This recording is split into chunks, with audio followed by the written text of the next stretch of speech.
बहुत बहुत स्वागत है सभी का हमारे यूट्यूब चैनल स्टूडेंट्स मीडिया में। मैं राज और आप देख रहे हैं students media YouTube channel. Bihar university के 20 से 23 के पार्ट 1 के छात्र छात्राएं फॉर्म भरने के अंतिम तिथि के कगार पर या उसके आसपास हम लोग पहुंच चुके हैं।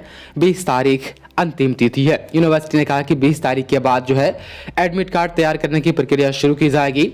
फॉर्म भरने की तिथि नहीं बढ़ाई जाएगी। इससे अब ये चीज़ हो सकता है कहीं एक आध पेपर इस महीने में हो जाए, नहीं तो लगभग सारा पेपर जो है आप उम्मीद रखिए कि अगले महीने मई में आपका होगा।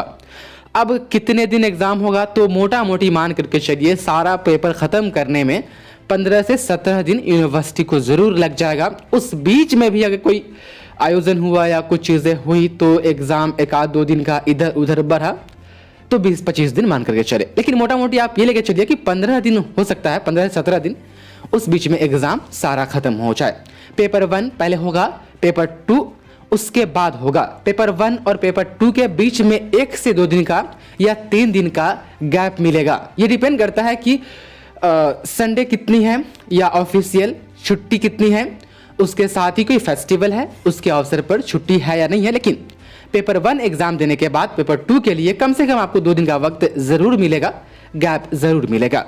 अब सवाल ये आ रहा है, जैसे कि मैंने आपको कल वाली वीडियो में बताया था कि कितने पेज के जो होंगे आंसर शीट होंगे। आंसर शीट 2 तरीके के हो सकते हैं, एक या तो 32 पेज का हो सकता है या 34 पेज का हो सकता है। इस पर छात्र छात्राओं ने कमेंट्स किया है कि एटलीस्ट हम कितना पेज लिख करके आएंगे जिससे कि जो है फर्स्ट डिवीज़न हमारा कम से कम आ जाए। 2 से 3 दिन के बाद हो सकता है कहीं 19, 20, 21 तारीख के बाद हम आपको बाज़ाब्ता बोर्ड पर समझाए कि किस सब्जेक्ट में कितने क्वेश्चन पूछे जाते हैं और आपको लिखना कैसे।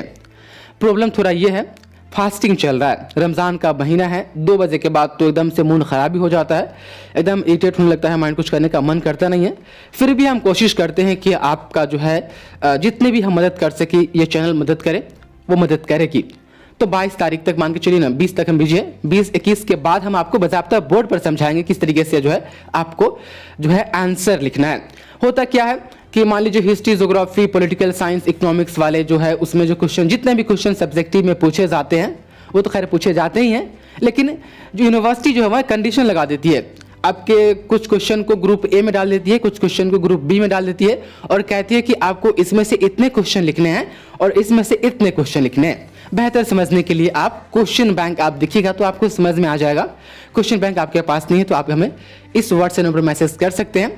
ऑल सब्जेक्ट का क्वेश्चन बैंक आपको मिल जाएगा, बस मेंटेनेंस चार्ज आप थोड़ा दे दीजिएगा। अगर गेस्ट पेपर भी नहीं है तो गेस्ट पेपर भी आपको मिल जाएगा, उसका भी मेंटेनेंस चार्ज आप दे दीजिएगा तो ऑल सब्जेक्ट का मिल जाएगा।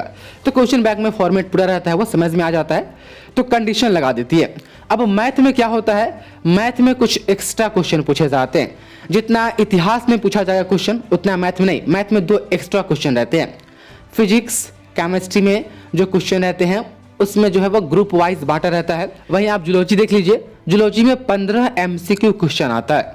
साथ में यह भी कहा जाता है कि यदि 15 MCQ आप नहीं करना चाहते हैं तो अगला वाला कर लीजिए। तो ये थोड़ा कंडीशन जो है आपको समझना होगा। वहीं यदि आप लिटरेचर के छात्र हैं, हिंदी या अंग्रेजी या उर्दू के, तो फिर उसमें अलग तरीके से क्वेश्चन पूछे जाते हैं। उसमें 4 ही 5 क्वेश्चन रहता है, उसके अंदर ऑप्शन रहता है। तो ये सभी चीज़ें मैं आपको बता रहा हूँ तो शायद कवर नहीं हो पा रही, समझ में नहीं आ रहा होगा, लेकिन क्वेश्चन बैंक और हम बोर्ड पर जब आपको हम बताएंगे तो सारा चीज़ क्लियर हो जाएगा। टेंशन नहीं लीजिए, हम आपको सीट तक बैठाएंगे। आप अपने जहाँ भी आपका सेंटर होगा वहाँ पर सीट आप अपना कैसे ढूंढेंगे सारी जानकारी हम आपको देंगे। तो टेंशन नहीं लेना, बस चैनल को फॉलो करना है। अब एक चीज़, कितना पेज लिख करके आएंगे, तो देखिए ऑनर्स पेपर जो होगा उसमें आप कोशिश कीजिएगा कि 24 से 25 पेज के आसपास कम से कम उतना आप लिख करके आए। अच्छा, एक चीज़ ये भी है कि फिर उतना हम क्या चीज़ लिखेंगे, तो क्या चीज़ लिखना है वो भी हम आपको बताएंगे। सब्सिडरी पेपर होगा आपका बाद में, ऑनर्स दोनों पेपर जब हो जाएगा तब सब्सिडरी में शुरुआत होती है, सब्सिडरी में हाथ लगाया जाता है। तो सब्सिडरी में कम से कम 22+ के आसपास पेज आपका लिखा होना चाहिए, ज़रूर चाहिए। एक करवी सच मैं आपको बताता हूँ, यूनिवर्सिटी एग्ज़ाम में बिहार के तमाम विश्वविद्यालय की हम बात करते हैं तो जहाँ तक मैंने अनुभव किया है, आप कितना करेक्ट लिखते हैं उससे ज़्यादा कहीं मैटर करता है कि आप कितना लिखते हैं। तो इस बात पर मेरे ध्यान दीजिएगा। और आपकी राइटिंग स्पीड स्लो है तो आज से ही प्रैक्टिस करना शुरू कर दीजिए कि आप 3 घंटे में 22-26 पेज आप लिख पा रहे हैं कि नहीं लिख पा रहे। ये तो खैर आपको करना होगा यदि फर्स्ट डिवीजन चाहिए तो। यदि एक दिन भी 18 पेज 19 पेज आपने अटेम्प्ट किया तो फिर फर्स्ट डिवीजन आपको नहीं मिलेगा। कितना करेक्ट लिखना है? 50% भी आप करेक्ट लिखते हैं, सही लिखते हैं, 60% भी तो आपको नंबर मिलेगा तो जरूर मिलेगा। हाँ, आपका पैटर्न आंसर लिखने का वो सही होना चाहिए। पैटर्न क्या होगा आंसर सही लिखने का, ये भी जानकारी हम आपको जब बोर्ड पर आएंगे, बोर्ड पर समझाएंगे तो हम आपको बताएंगे। तो प्रैक्टिस यदि शुरू करनी है तो प्रैक्टिस आप अभी से शुरू कर दीजिए कि 3 घंटे में जो है हम 22, 25, 26 पेज तक हम कैसे लिख सकते हैं। यदि आप 32 के 32 पेज लिख देते हैं तो आप तो खैर महान हो, लेकिन सभी से ऐसा होता नहीं है। हमने भी जब एग्जाम दिया था तो 25-26 पेज जाते जाते हालत खराब हो जाती थी 3 घंटे में।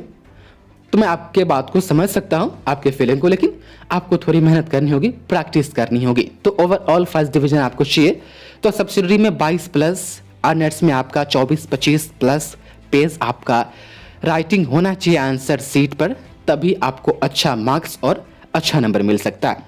तो बाकी जो है क्वेश्चन पैटर्न है, कंडीशन क्या होती है, सारी चीज़ हम आपको बोर्ड पर समझाएंगे। लेकिन जैसे जैसे जो भी जानकारी हमें मिलती जा रही है हम आपसे शेयर करते जा रहे हैं। आप लोग चैनल से जुड़े रहिए। बहुत बहुत शुक्रिया आपका इस वीडियो को देखने के लिए।